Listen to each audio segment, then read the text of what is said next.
My name is Peter Joseph. I live in Brooklyn, New York. I'm 31 years old. I am an independent filmmaker and I suppose the de facto founder of an organization called the Zeitgeist Movement.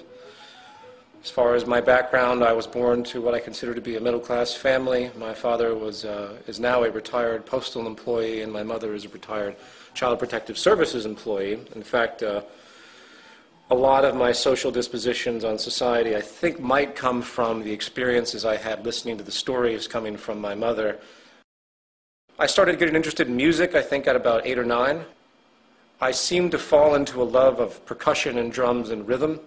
I was very lucky to be accepted to a school in North Carolina, an art school and a university, which allowed me to grow up in a very different upbringing than I think most people grow up into in a rural town in a place in the South, such as North Carolina. And I was exposed to a lot of different cultures, a lot of different interests, a lot of things that you wouldn't find in a typical high school, say, in the South. I was exposed to a large variety of people, and artistic and creative people specifically, which I think imprinted on me, so to speak, and I continue those trends today. Music and percussion are coupled straight into my identity.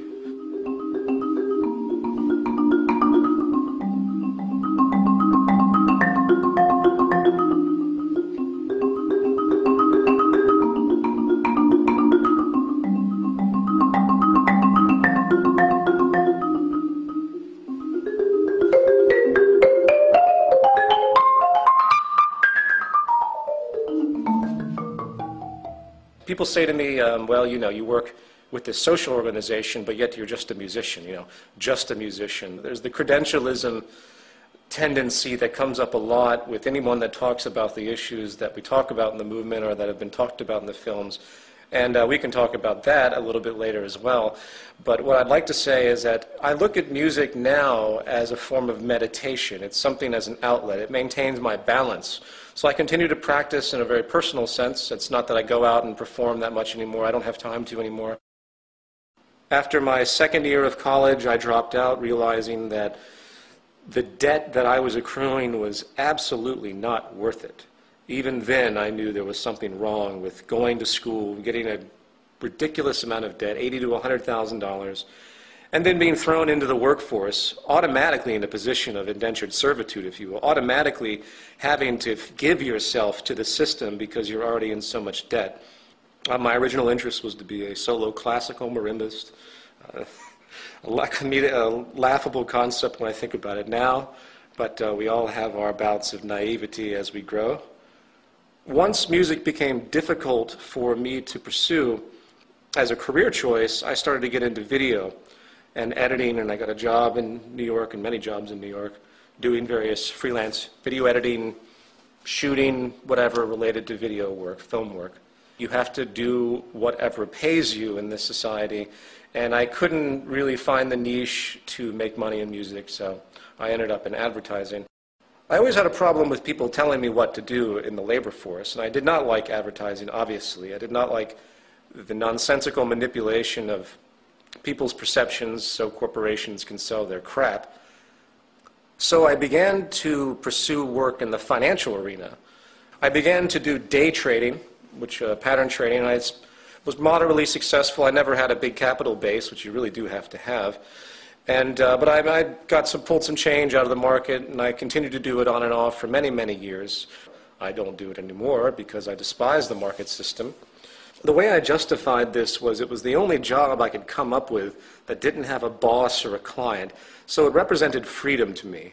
Granted, trading the stock market has absolutely no social relevance. It contributes nothing to society. You could blow up Wall Street tomorrow and it wouldn't make a damn difference to anything in regard to the natural order of affairs on this planet.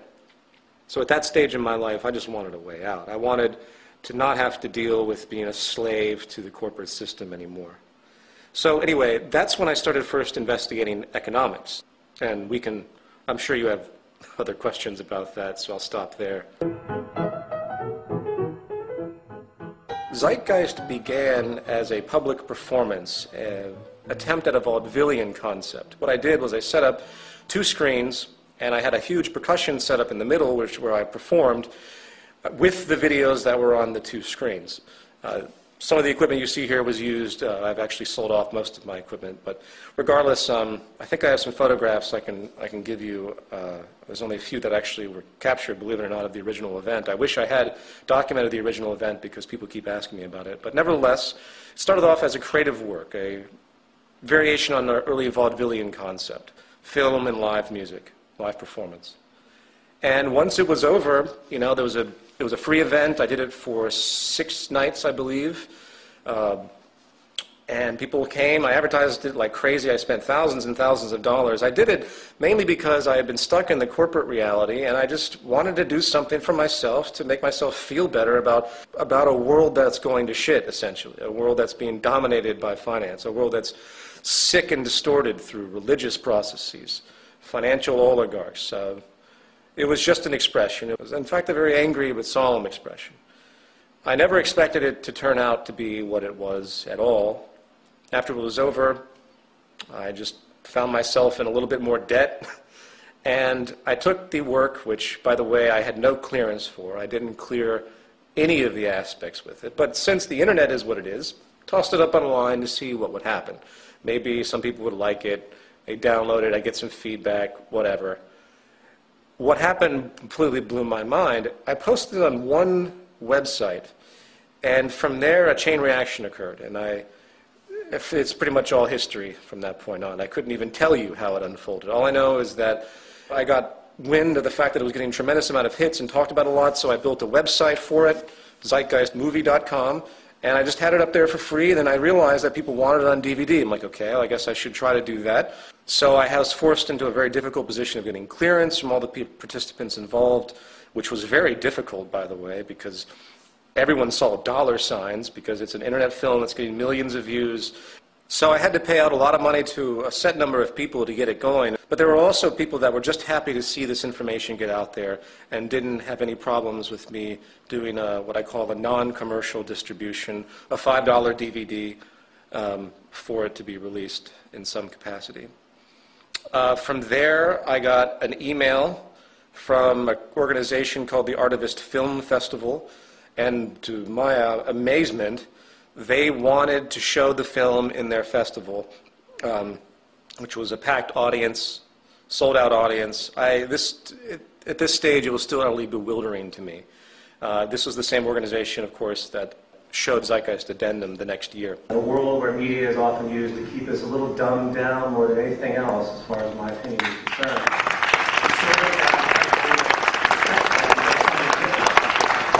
I've often said art without conscience is meaningless, and I think action without conscience is futile. So I think it's so great to have a festival that represents these types of ideas. As far as the film itself, I guess all I can really say is that the whole point of the film is for people to start looking at the very fundamental root causes of all of these problems that we see in society.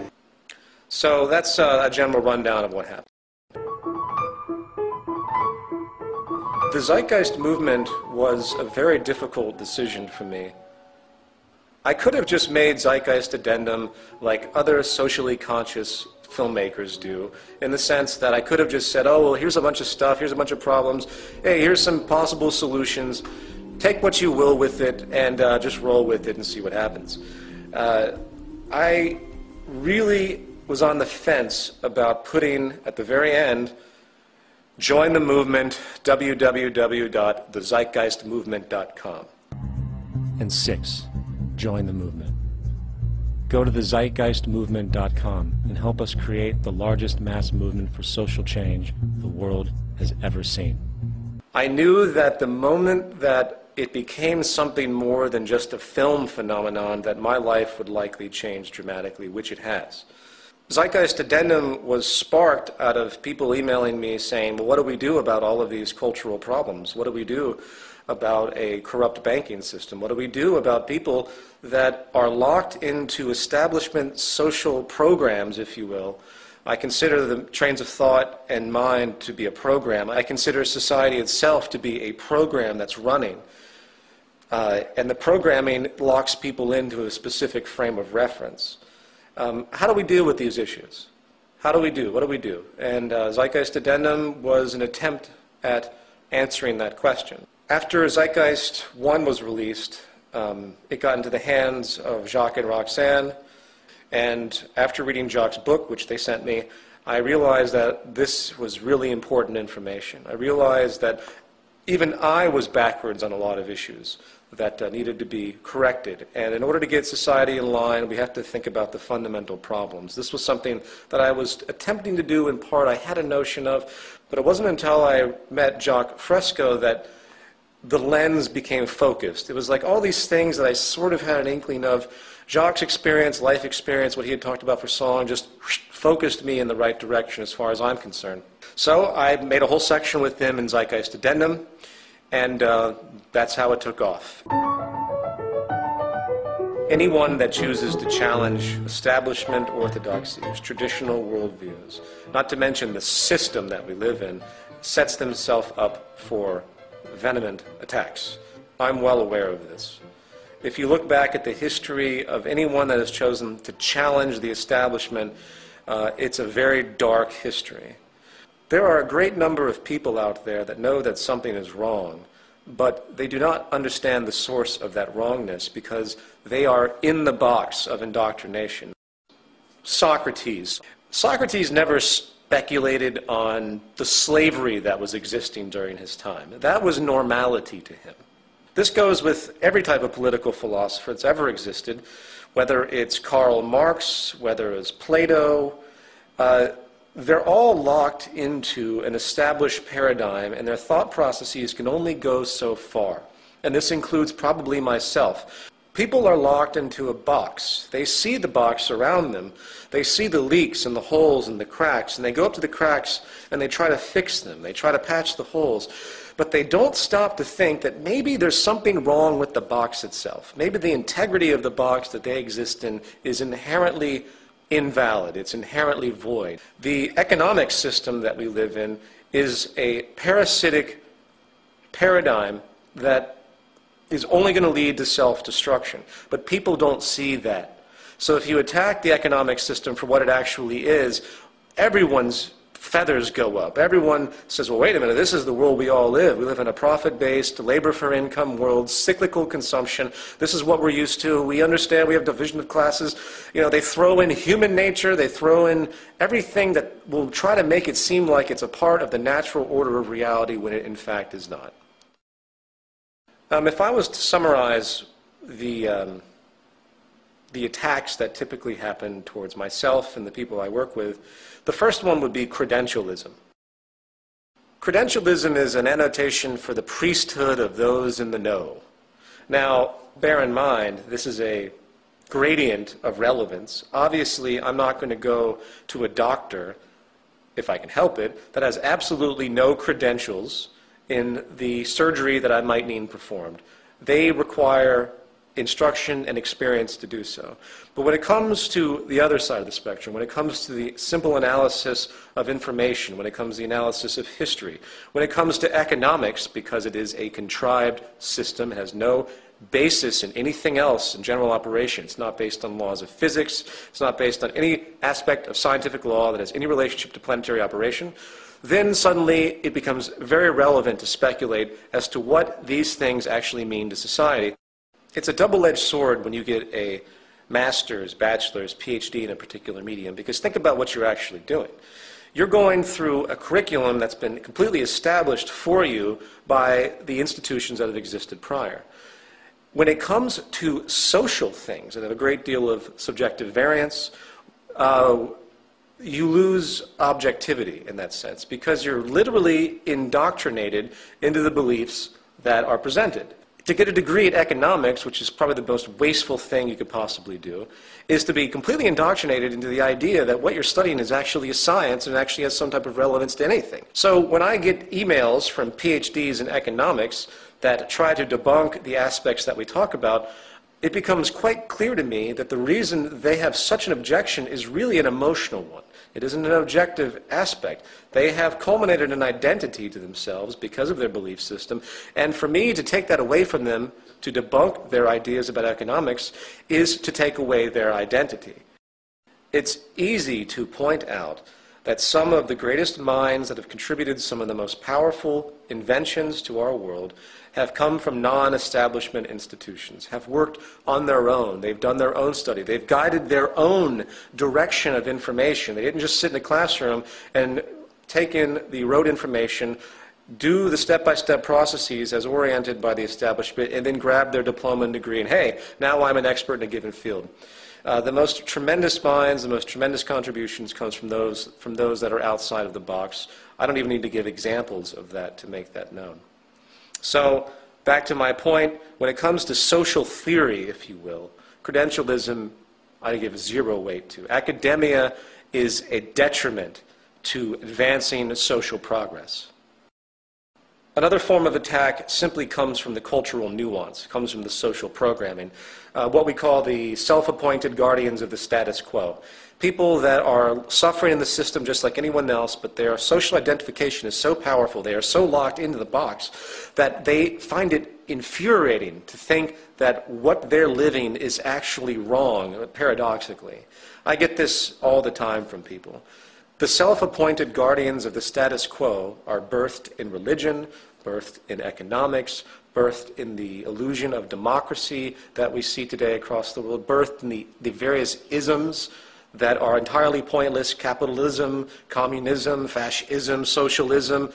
You have the priesthood of the monetary system, the capitalists, if you will. You can give it that rhetoric. I don't use that word. It's meaningless. The monetaryism is the word I use. The pretense for acquisition of money is based on differential advantage, which is based on dishonesty, period. Then you have the priesthood of religious concepts, religious identification, and the idea that somehow we know everything already and there's a God and he's looking down on us, controlling everything. I won't even go into the paradoxes that come from that extremely narrow notion. So in other words, the biggest crutch to the evolution of human thought is breaking your own indoctrination. It's very, very difficult to overcome emotional elements that have become so ingrained in you that you have an immediate reaction, an immediate suffering and pain when anything interferes with that. It's a very, very complex problem. But I'll say it again. We have to learn how to we have to learn how to identify and break our own indoctrination if we expect to move forward at all as a civilization. My name was put forward because I wanted to protect my friends and family from the association. People say to me, well, you should come out with everything. If you're going to talk about any of this stuff, then you've got to be prepared to deal with all of this and that you set up for yourself. I had an email that said that to me, criticizing me for not releasing my last name. And I thought to myself, you know what they're actually saying, anyone who actually says that is actually saying that Martin Luther King deserved to die, or that Gandhi deserved to die for making themselves known. I've gotten many death threats from the religious community. We live in a very fucked up, sick culture. We really do. The society is mentally ill. To be normal is to be messed up in this culture. So my name, Peter Joseph, at what point does my identity become absolutely transparent? Should I give people my social security number? Should I give them my tax returns? And just to throw it in there are plenty of people throughout history that have gone by their first and middle name, excluding their last name from their general communication and walks in their society, just like people often use their middle name and their last name. Those that have something against me for the things that I talk about want to find anything they can to try and to make me look like I'm hiding something or I have ulterior motives, and I expect that. But, whatever. It doesn't mean anything to me. I go by Peter Joseph. People can call me whatever the hell they want to call me. I'm constantly interacting, putting myself out there. I have nothing to hide. And even if someone finds out my real identity, where I live, who my parents are, who everyone in my friends are, it's not going to change a damn thing. The unfortunate reality is that I am given a controversial title, and people do have a lot of problems with me of a more traditional-minded upbringing, and I don't like to see other people suffer because of what I do. But most of my friends and family are very much aware, and they accept this, so this is something that I just deal with. Anyone who thinks that I do what I do for notoriety reasons or monetary reasons or anything associated with self-interest has a lot to learn. First of all, I operate the movement site and the movement itself on a deficit. I do pay people to run and program things. I have a lot of volunteers, which I'm extremely indebted to, But to get things done quickly, very often I have to get people that work in the industries to do things. I sell a T-shirt to do that. It's the only thing that I sell that is designated for the movement. As far as the DVD sales, if people can't respect the fact that I charge $5 for DVDs that could be charged $20 for, that I did spend a great deal of money to make those films, the DVD sales obviously are part of my income. I denote that they're not for profit, meaning that the money does go back into other projects, which it has. I've had to shut down bulk selling, in fact, because people were buying the discs from me in bulk at about $2 a piece and reselling them for $20 on the internet. It's very frustrating. I've hurt myself a lot financially because of all of this. The double standard is quite fascinating to me. You have all these social organizations that take in millions of dollars of money for donations. They sell tons of crap. And suddenly we get attacked because we sell anything because of our interest to, in fact, remove the monetary paradigm entirely. I'm sorry, we have to survive to do something. So just to make it clear, the Zeitgeist movement is predicated on making information free. I put all of my films up for free. I allow downloads of them for free. Anyone wants to help me out by buying a $5 DVD I could charge $20 for easily commercially, that helps, but I don't push it. I will continue to work in advertising or anything else I have to do to keep things going while maintaining the integrity of the movement itself by walking the line of non-profitability. The only time that we'll ever ask for donations as the movement is when we have a big project that needs to move forward, and we have no projects like that now. We're in a period of collecting people and streamlining functionality.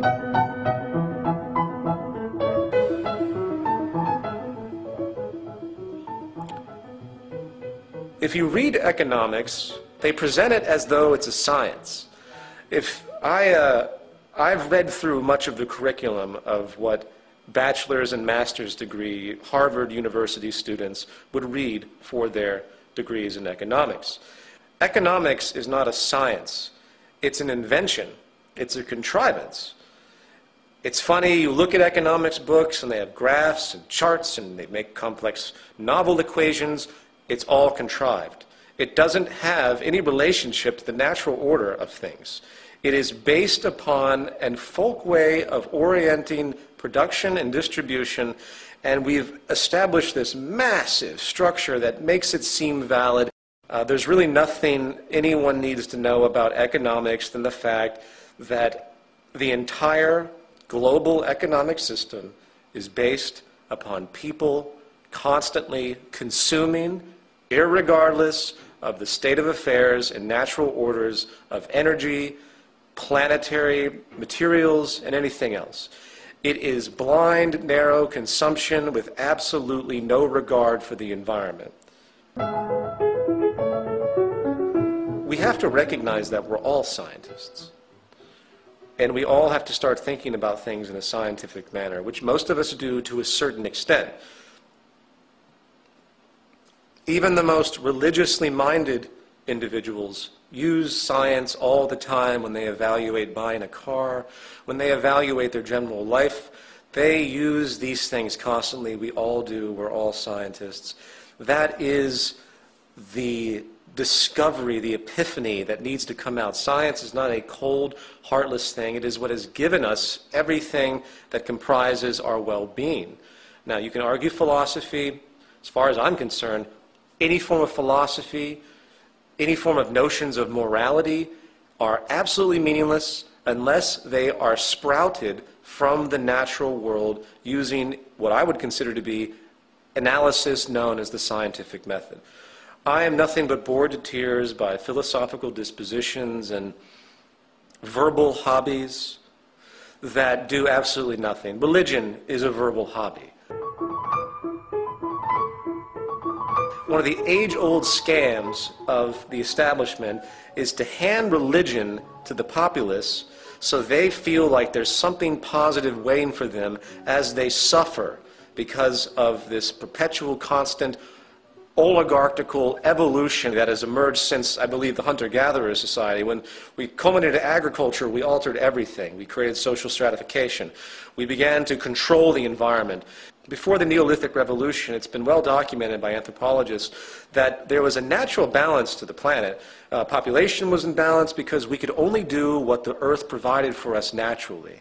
Once we started to control the planet through agriculture, and now through many different means, we began to create disimbalance. We began to create uneven supplies.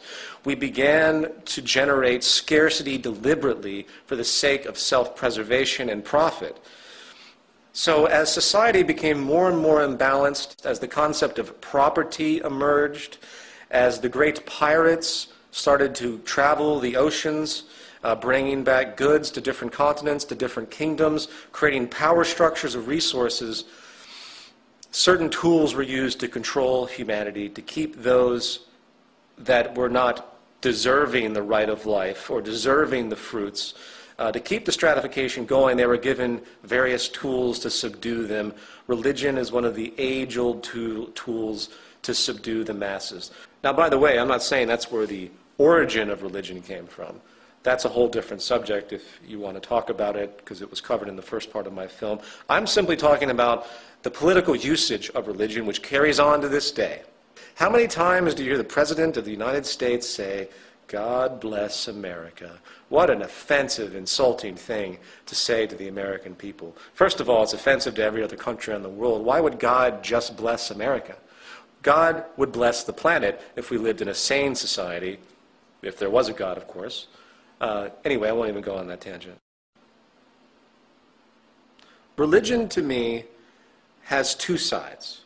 On one side, you have the dogma, the indoctrination. You have resurrections. You have all the fantasy notions that come, that exist in the literary books that are there. On the other side, there's a brilliant philosophical disposition. I happen to love a lot of the things that the Jesus character had stated. I see beautiful notions in almost every major religious figure. There are time-tested values that exist in religious thought that do need to be adhered to. Some of the most brilliant and beautiful people I've met are in fact Christians, or Islamic, or Hindus, or Jewish. They know where to draw the line, where to stop at the fanaticism, because that's where religious danger goes to. Once you believe something dogmatically enough, where you say, Jesus existed, that's that, anyone who says otherwise is an enemy of mine, then you have some very serious neuroses to deal with. Whether Jesus existed or not doesn't mean anything. I think Jacques Fresco put it best on Larry King. When Larry King asked him, "What do you think about Christianity?" he said, "I think it's great. When are they going to put it into practice?" So my religious disposition is that I wish that those that have religious inclinations would really dig deep into their beliefs and ask themselves, what is it about their religion that they actually use? What is it about the reciprocation notions that you can find in all religions that you see actually materialize in most people's behavior? The golden rule and all those things which exist in all religions. I think we have a list in our PDF for the Zeitgeist Movement orientation guide. If you review these ideas, no one puts them into practice. In the end, my disposition on religion is very, very simple. It's nothing but a bunch of stories. They're allegories that have meaning. They get distorted through interpretations because that's the nature of semantics.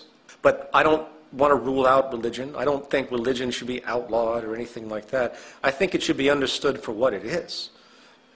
The problem with humanity is we're ripped apart. There are far too many ideologies out there that have no basis on anything tangible. I want to make this very, very clear.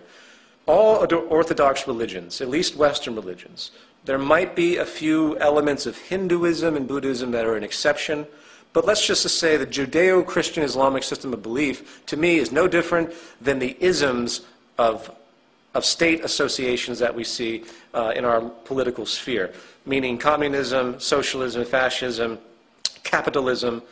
These are ideas that have been created that have no relevance to nature whatsoever. In other words, they have absolutely no relevance to the carrying capacity of the earth, to our ability to support ourselves, to our ability to produce, to the methods of production, to the methods of distribution, to the way we orient society and keep ourselves alive and keep ourselves healthy and prosper and for the betterment of the what I consider to be the organism of the human species, as a single organism. None of those beliefs have anything to do with any of that. And that's a problem to me. For example, the Catholic Church and a lot of other religions that feed off of those early Old Testament ideologies, they advocate this illusion that we can just procreate constantly and everyone's going to be fine. God will take care of everyone. As of right now, with the future of energy, established energy, the future of the way we are orienting ourselves on this planet through depletion, I'm not having any children. While I try to be as optimistic as possible with the Zeitgeist movement and what we could do, which is phenomenal what we could do, as of right now we have some powerful barriers. I'm not having children. Why? Why would I say that? First of all, I wouldn't feel good. I would feel utterly negligent and irresponsible at this point in time to bring in another human being. Most people, when they give birth to children, it's a traditionalized, self-serving, established notion where we're going to have kids and have a family. To hell with the carrying capacity of the earth. To hell with the fact that we might be impoverished. I mean, you see this in trailer parks all the time. I used to live in a trailer park. I've seen this countless times. People don't have any relationship to anything. They have no education as far as what makes society work, as far as what the processes are that feed them. So they continue to have kids over and over and over again, or continue to do many, many things that have no relationship to anything. But let's focus on the children aspect. For me to bring in a child is for me to actually say, I believe the world will be in good shape for the duration of my child's life. And then it becomes, well, what if my child has a grandchild? Should the world have the integrity to maintain stability for that child as well? This is the question. This is what all parents out there should be asking themselves. They shouldn't be having children for their own self-serving needs so they can have a family and be traditional and show up at church and have their 2 kids. It has to relate to something real. Humanity has to start thinking about its relationship to the earth. Until it does so, we're fucking doomed. We have created an economic structure, a religious, philosophical structure that is absolutely decoupled from anything tangible and real, and these ideologies are what will destroy the human species and destroy the planet. It's become a cottage industry for people to sell books and DVDs debunking Zeitgeist. There are people that have full websites that use advertising sponsorship to make money, and I find the whole thing just to be amusing, frankly. Zeitgeist 1 is based on pre-existing information. There isn't one thing in that film that doesn't come from a source. The most grand debunking aspect is part 1, the religion section. Comparative religion. It's no mystery. It's been talked about for decades and centuries. Religions have been borrowing from each other. Religions have to borrow from each other. Why? Because all information is serial. All knowledge is serial. It is illogical to think that any information of any religion is of a novel origin. And that's the beauty of it, in fact, when you trace the source of most established religions, because they all come back to nature. They all come back from primitive ideas about natural unfoldings of nature, storms, the sun, obviously. It's nothing metaphysical, it's nothing esoteric, it's just absolutely obvious. Is it any mystery that the sun has been idolized as a source of life, which it is? Is it any mystery for any of that? Obviously not. As of right now, we are running out of oil. We are going to be running out of natural gas. In fact, very simply, all fossil fuels, which is the governance of all society, our entire society is completely created based on fossil fuels, from the plastics, everything. I won't even go into it. Anyone who questions that, just take a moment to think about what oil powers, what fossil fuels power, from the lights that we all use, from the coal or natural gas power plants, to what runs your car, to what comprises the fabric of industrial civilization. is fossil fuels, and we are provably using them at a rate far exceeding their renewability, which takes hundreds of millions of years. No one's thinking about this. No one is thinking about it because the economic paradigm will not allow it. The core value of Western society today, I mean, in America, the central motivating value now is nothing but blind consumption. Saturdays are for shopping, I heard someone once say. You know, there's a reason why I used Times Square in Zeitgeist Addendum as the noise. If you remember, there's all the noise on the screens, because Times Square is the epitome of absolute waste, of the most disgusting angles of humanity, materialistic noise. Humanity cannot survive in a paradigm that requires infinite growth, which again is what it's based on. If you're not familiar with that, think about it. All we do is buy and consume and consume and consume. That's what makes the economy go. If people stop buying, the GDP of all countries goes down. Well, the more we buy, consume, and waste our resources, the faster we extinguish ourselves. What do you do? What do you do? How do you stop this? This is why the Zeitgeist movement exists.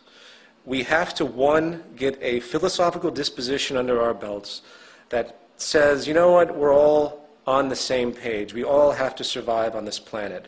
We are faced with some tremendous problems, and the only way they're going to be resolved is to begin to work together. Everyone needs to shed their religious ideas. They need to shed their capitalist, socialist, fascist, communist pre-constructs. They need to shed everything that they have been taught and ask themselves one simple question: what the fuck do we need to continue our survival on this planet without horrors and wars and continuing the patterns and all the things that continue to happen?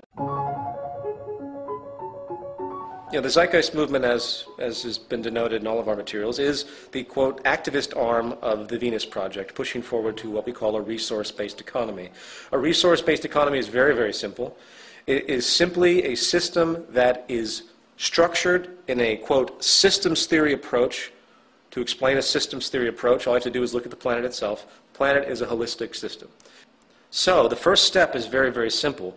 We recognize it's a system, and we treat it as such. We have to start measuring and monitoring all the earthly resources. We cannot be so stupid as to give corporations the ability to control for their own little clique's betterment resources that we all should have an inherent deserving.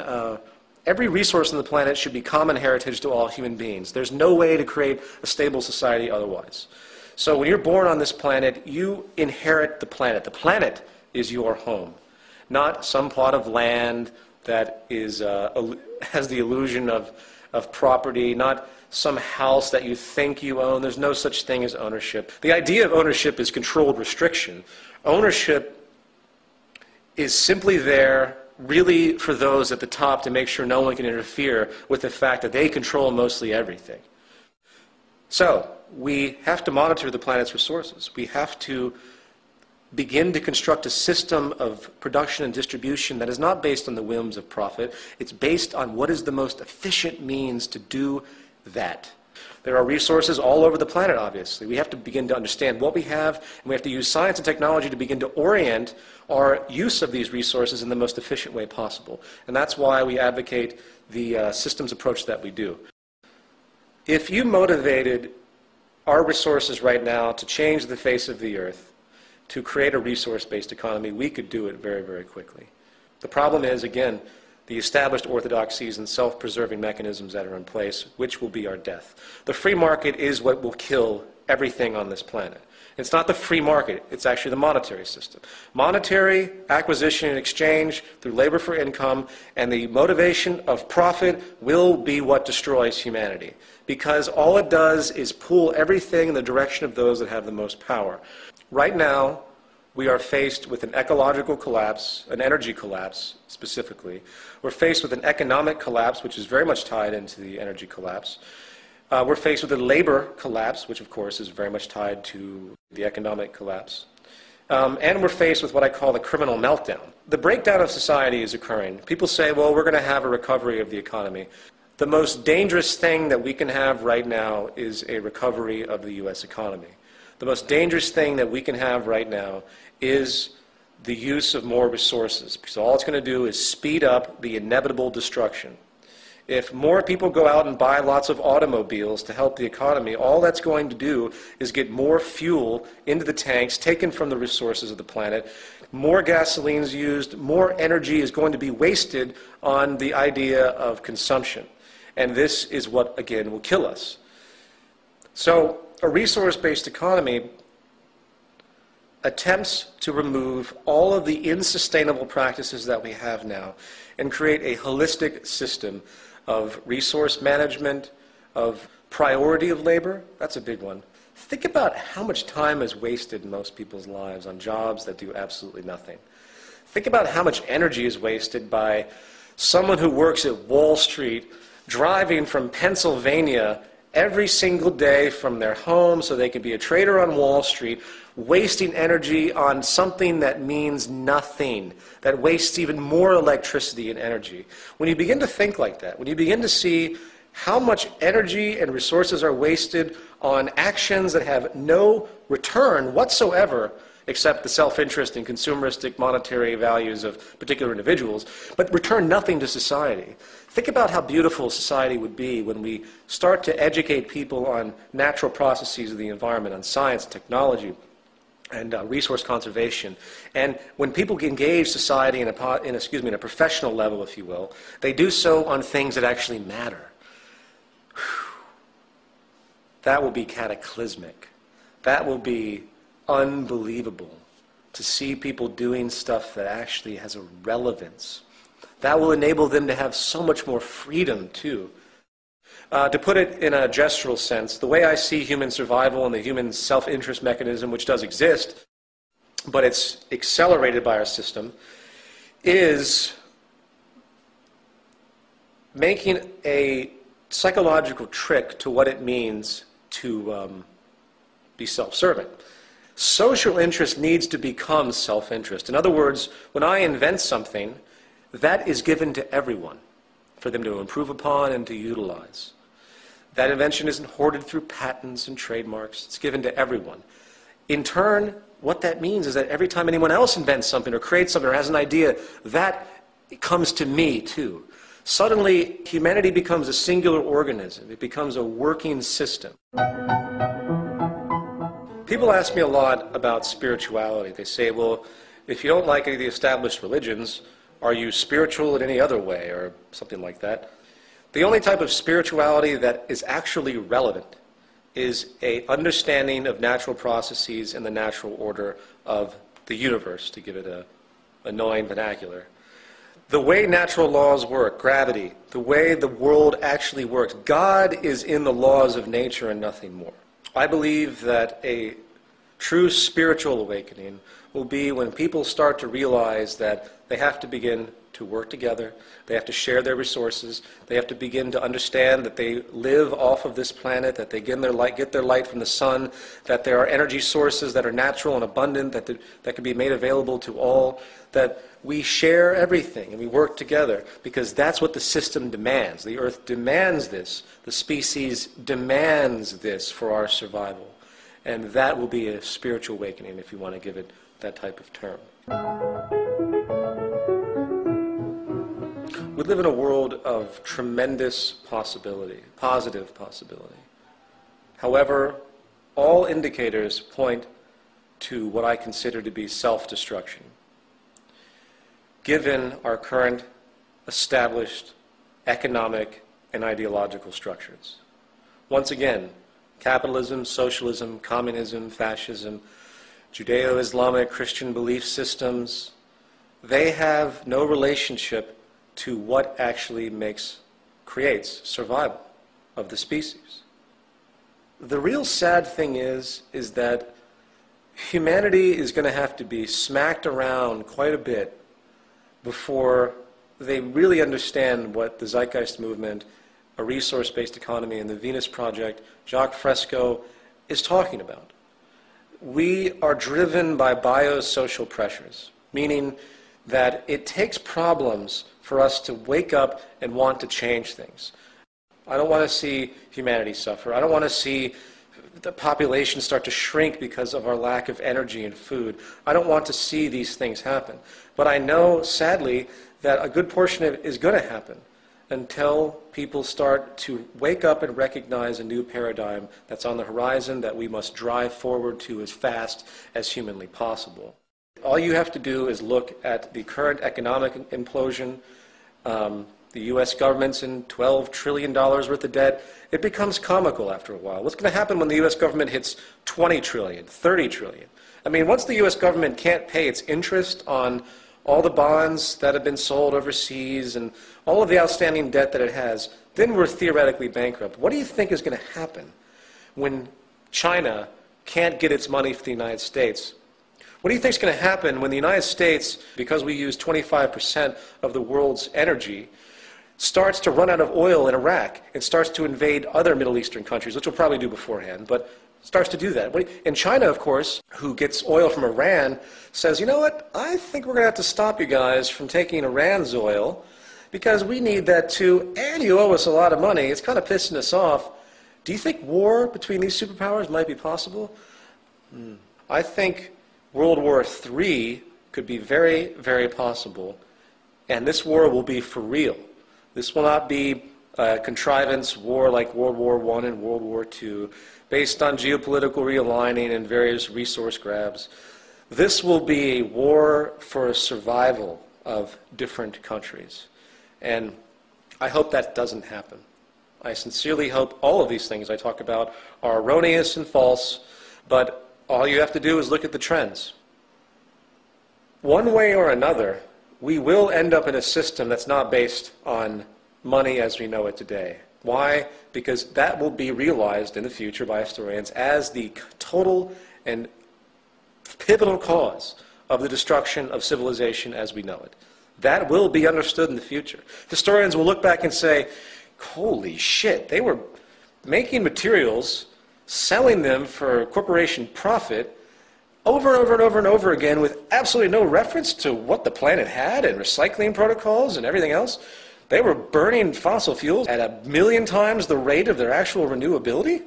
They're going to laugh at us, wondering what the hell kind of primitive, dumbass species we actually were, if we even survived to reach that point. So I hate to sound condescending and negative. I hate to throw out all this rhetoric, but I'm fairly irritated at this point, and I try not to be.